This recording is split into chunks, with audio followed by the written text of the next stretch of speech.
ফুচকা কত প্লেট বুড়ি? দই ফুচকা, চাট ফুচকা, টক ফুচকা, আপনি যেটাই খাবেন সেটাই 50 টাকা প্লেট।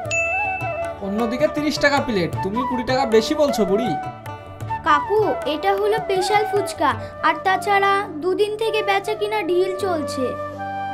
আপনি আগে খেয়ে দেখুন, ভালো লাগলে পয়সা দিবেন, না ভালো লাগলে পয়সা দিবেন না। আর তাছাড়া আমার মা খুব অসুস্থ, পয়সার জন্য মেডিসিন নিতে পারছি না। আর তাছাড়া আমার পয়সার খুব প্রয়োজন। বলুন না কাকু, আপনার ক প্লেট লাগবে ফুচকা? তুমি এতটুকু বাচ্চা হয়ে ফুচকা বিক্রি করছো কেন? তোমার বাবা নেই? না কাকু, আমার বাবা নেই। আমার বাবা আমার মাকে তালাক দিয়েছে। সেসব কথা বলতে গেলে অনেক দূর। বেশি কথা না বলে এবার আপনি বলুন কোন ফুচকাটা খেতে চান। ঠিক আছে বুড়ি, তুমি আমাকে 1 প্লেট দই ফুচকাটাই দাও। এই নিন কাকু, খেয়ে দেখুন।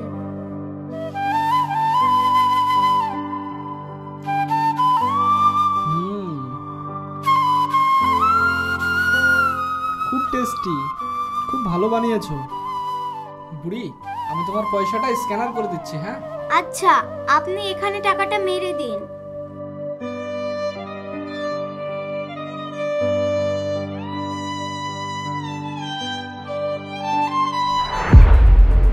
বর্ষা, এই অ্যাকাউন্টটা কার?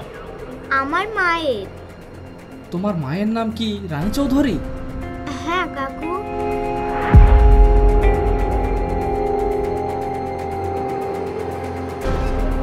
তাহলে কি এটা তোমার মা? হ্যাঁ কাকু, এটা আমার মা। কিন্তু আপনি আমার মায়ের ফটো কিভাবে পেলেন?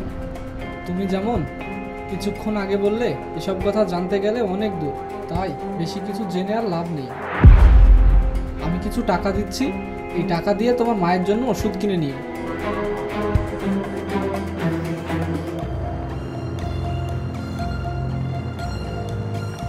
আর এই কার্ডটা তোমার মাকে দেবে, যদি কোনো প্রবলেম হয় তাহলে সে যেন আমাকে ফোন করে। আচ্ছা ঠিক আছে কাকু। ঠিক আছে বেটা, তাহলে আমি আসছি। আচ্ছা কাকু।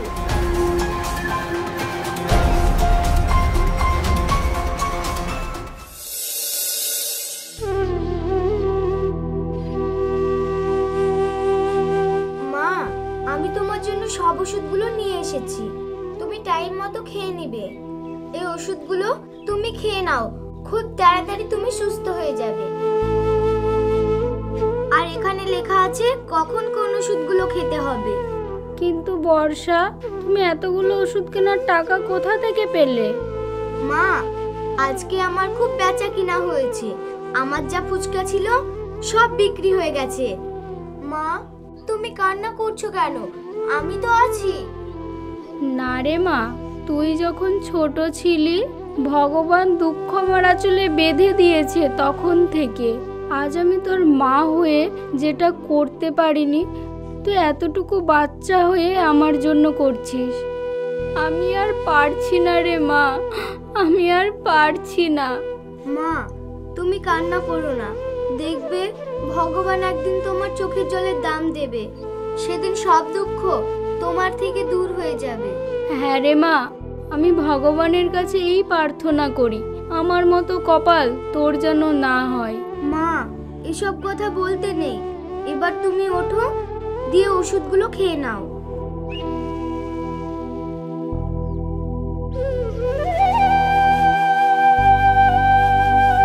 বর্ষা, কাল আমি একটু মধুপুর যাব। কিন্তু মা, কেন তুমি মধুপুরে যাবে? আগে তোমার শরীর সুস্থ হোক, তারপরে তোমার যেখানে ইচ্ছা সেখানে যেও। না রে মা, ওখানে আমাকে যেতেই হবে। ওখানে কিছু আমার টাকা রাখা আছে, তোর দাদুর দেওয়া টাকা। ওই টাকাগুলো এখন আমার খুবই প্রয়োজন। ঠিক আছে মা, তুমি যেও, কিন্তু তোমার সঙ্গে আমিও যাব। না বর্ষা, তুমি ওখানে যাবে না, ওখানে আমি একাই যাব। কিন্তু মা, তোমার শরীর তো অনেক অসুস্থ। আমি এভাবে তোমাকে একা কিভাবে ছেড়ে দেব বলো? আমি তোমার সঙ্গে যাব, তুমি না করো না। ঠিক আছে, আমি তোকে নিয়ে যাব, কিন্তু তুই ওখানে গিয়ে কোনো কথা বলবি না। ঠিক আছে মা, আমি তোমাকে কথা দিচ্ছি, আমি ওখানে গিয়ে কোনো কথা বলবো না।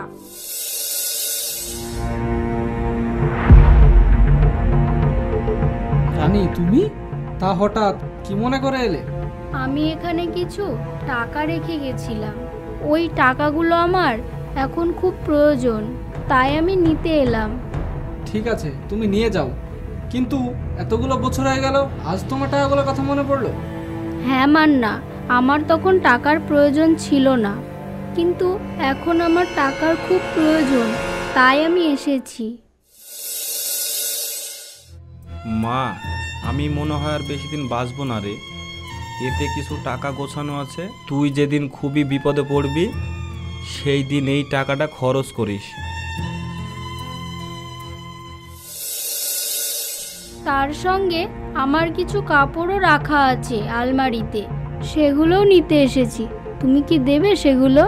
হ্যাঁ হ্যাঁ, তোমার কাপড় তুমি নিয়ে যেতে পারো, আর তোমার কাপড় তুমি যেভাবে রেখেছিলে সেভাবেই সাজানো আছে। তোমার কাপড় পরার কেউ নেই। মা, এখানে এসে তুমি বসো।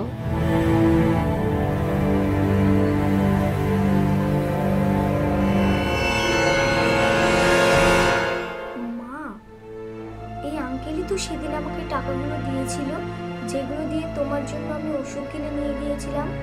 আমি তোমাকে বলিনি তুমি এখানে কোনো কথা বলবে না?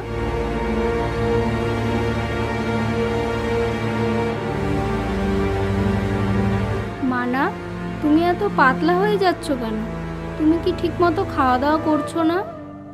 হ্যাঁ, খাওয়া দাওয়া করি, কিন্তু কখনো কখনো ভুলে যাই, ইচ্ছে করে না খেতে। এতে তো তোমার শরীর খারাপ হয়ে যাবে, ঠিকমতো খাওয়া দাওয়া করবে কেমন?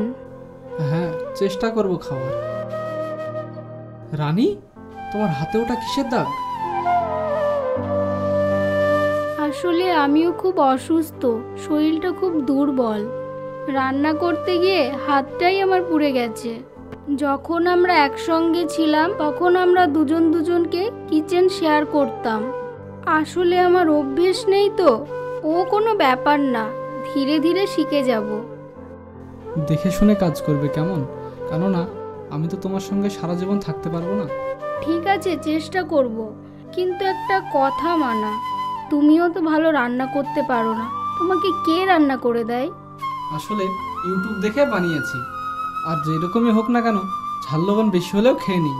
1-2 মাস টাইম লাগবে রান্না শেখার জন্য, কারণ রান্না তো ছেলেদের কাজ নয়।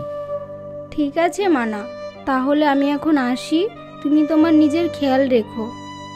আচ্ছা ঠিক আছে, এসো, আর তোমার যদি কিছু এড়ে যায় পরে এসে নিয়ে যেও। চলো বর্ষা।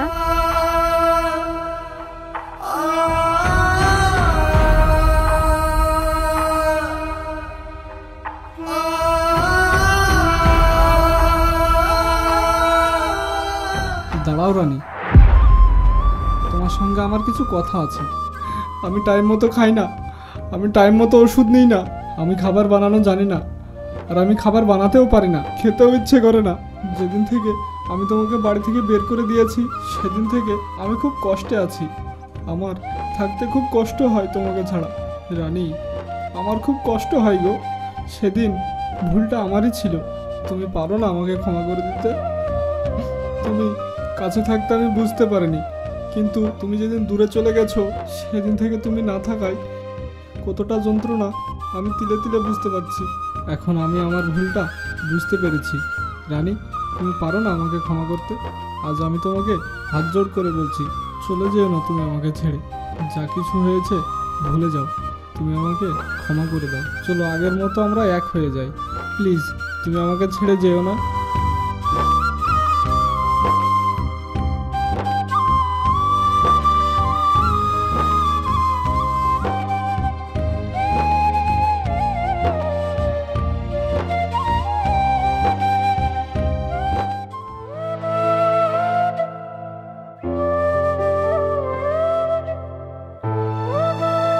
আকাশ, তুমি? হ্যাঁ বৌদি, আমি। আকাশ, কেমন আছো? বৌদি, আমি ভালো আছি, কিন্তু দাদা ভালো নেই। দাদা তোমার জন্য প্রতিনিয়ত কান্না করে। তোমার দাদা অনেক লেট করে ফেলেছে আকাশ। না বৌদি, এখনো সময় আছে। এই দেখো বৌদি, দাদা তোমাকে কতটা ভালোবাসে তুমি নিজের চোখে দেখে নাও। তুমি না থাকায় দাদা এটা আমাকে বানাতে দিয়েছিল। দাদা যেন তোমাকে সব সময় দেখতে পায়। দাদা তোমাকে অনেক ভালোবাসে।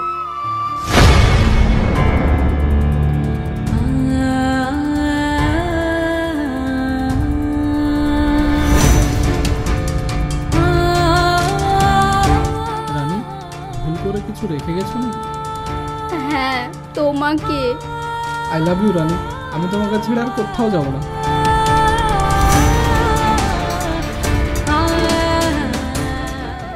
মাম্মি, আমি তোমার আগেই চলে এসেছি।